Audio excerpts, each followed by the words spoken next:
best things in life are free, but only if you're free to enjoy them. Ensure you get the most out of life with Legal & General, sponsors of the 1990 World Cup, in association with Cathay Pacific Airways.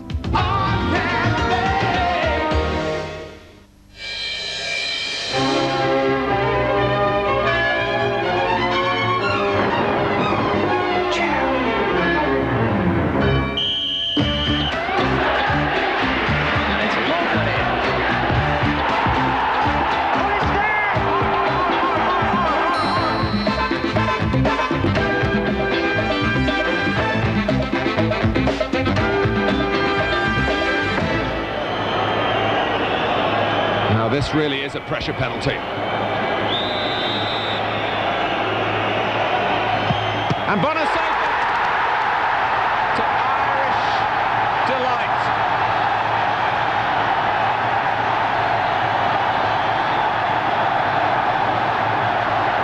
So Bonner's done his part. O'Leary has done it.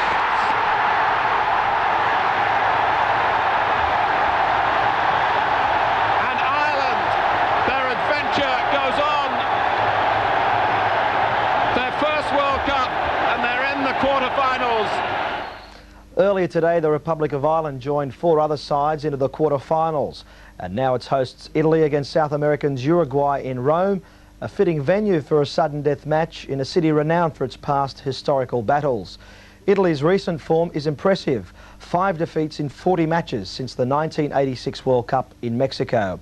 At Italia 90, Italy has revelled in the atmosphere of the Olympic Stadium, recording wins over Austria, the United States and Czechoslovakia. It's been a busy week since that Czechoslovakian win, and don't be surprised if coach Azeglio Vicini decides to start Juventus pair Roberto Baggio and Salvatore Schillaci. Uruguay's only dilemma is whether youngster Daniel Fonseca will be picked ahead of the experienced Antonio Alzamendi. Fonseca scored a 90th minute winning goal in their final opening round match to ensure a place in the second phase. Uruguay started with a draw against Spain and lost to a 10-man Belgium side 3-1. Italy is heavily tipped to make the final of Italia 90, but today they must overcome Uruguay, whose last meeting against the Italians ended in a 1-1 draw in Verona last year. To examine the prospects of both teams, joining me in the studio is Socceroo captain Charlie Jankos, sorry Charlie, and 74 World Cup Socceroo Adrian Alston. First of all, Adrian, Italy, Uruguay, again, Europe against South America, and I would think Italy would be favoured to get through. Obviously they're the favourites, but some of these teams, you know, they're coming up now, they're going to make it very hard and, you know, defensive. I can expect another game which is going to be sort of 0-0, you know, extra time for sure, I think.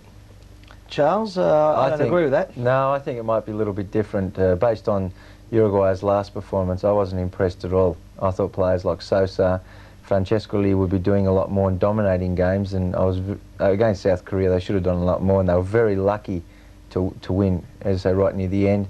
I believe the Italians are going to go out. If Baggio and Schillaci combine up front, I think they'll be lethal. National pride is really on the line when Italy face their biggest test to date. The Italians cruised through the first round but will need to be in overdrive when they take on Uruguay at the Olympic Stadium. It's sudden death, and the host national team know that could be the operative word if they fall. As Peter Vahos reports, Italy go into the game with 2 major injury casualties. When the stakes are there, Canikia is round the goalkeeper. Argentina. Logic is slowly but surely going out of the window as the World Cup progresses, and logic suggests Italy will overcome Uruguay and gain a quarter-final berth.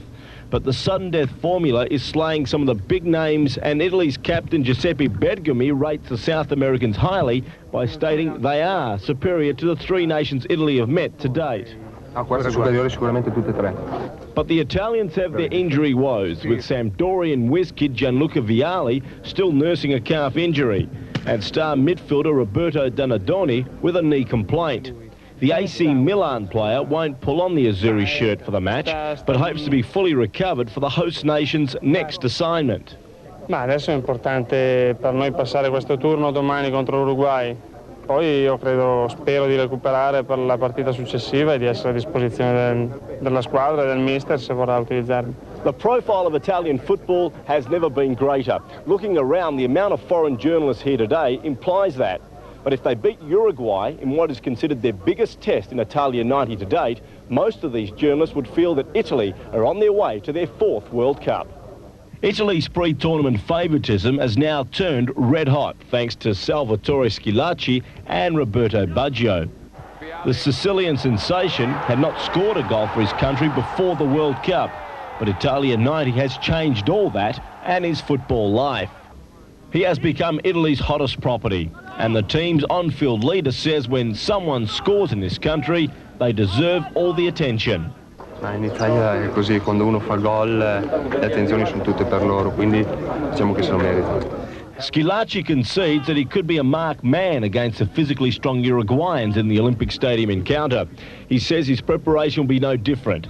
He will start thinking about the game 90 minutes before and says no earlier, otherwise the head could go into a spin. No, io mi concentro un'ora e mezza prima della partita. Se comincio a concentrare adesso poi arriva alla fine comincia a esce fumo, capito? Allora è meglio non concentrarsi da adesso. Edward Sollart from Italy's television Monte Carlo says the Baggio-Schillaci combination could become a permanent fixture.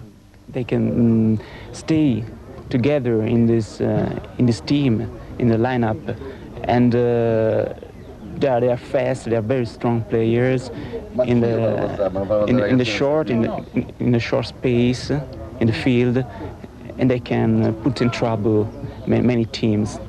Uruguay, real underdogs, will hope that Ruben Sosa can finally start showing his true colours. Sosa, labelled as a possible future Diego Maradona by his local media, holds the key to any Uruguayan chance. Others that Italy will have to watch out for are 28-year-old Enzo Francescoli. He is a great playmaker who invents moves and scores regularly. One of the up-and-coming stars on the South American continent is teenager Daniel Fonseca, who scored this goal against South Korea. The two nations have only pitted their skills against each other on 5 occasions, and Italy have only been victorious once.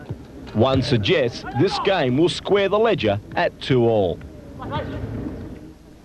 It's more like a Colosseum, Rome's Olympic Stadium, as the teams are out on the pitch getting ready for the start of this battle, second phase, our 6th match from the second phase. And the winner will go on to meet the Republic of Ireland. Peter Vlahos had mentioned Fonseca. He's joined Cagliari. And the referee, George Courtney, again another teacher. He refereed in the 86 World Cup finals. And he's been assisted by Petrovic and Rothman Linsberger. Both of the linesmen have officiated in matches already in Italia 90.